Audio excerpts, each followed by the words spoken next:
প্রিয় এসএসসি শিক্ষার্থীরা, দেখো আজকে তোমাদের প্রথম অধ্যায়ের নতুন একটা ভিডিও নিয়ে আসলাম, যেগুলো তোমাদের খুবই গুরুত্বপূর্ণ। দেখো আজকে আমরা শিখব কোনটাকে কি দ্বারা প্রকাশ করে আমরা সেটা শিখব। তো ভিডিওটি ভালো লাগলে অবশ্যই লাইক করে চ্যানেলটি সাবস্ক্রাইব করে দিয়ে পাশে থাকবা। দেখো, বাস্তব সংখ্যার সেট ইকুয়াল টু আর দ্বারা প্রকাশ করতে হয়।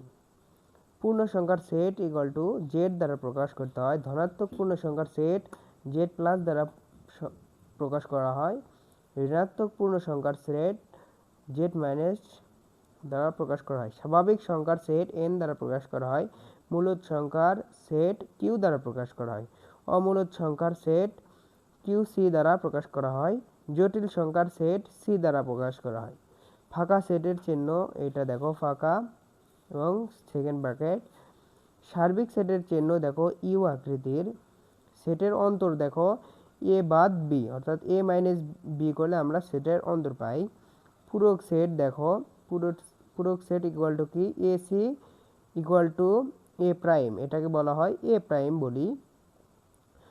সংযোগ সেট দেখো এ ইউনিয়ন বি, অর্থাৎ এ ইউ বি, এটা সংযোগ সেট।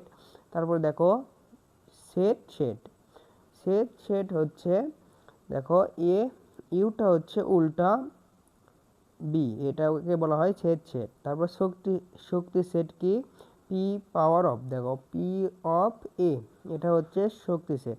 আর কার্তেশীয় গুণজ সেট, অর্থাৎ কার্তেশীয় গুণজ করা হয় তখন এ ইন্টু বি।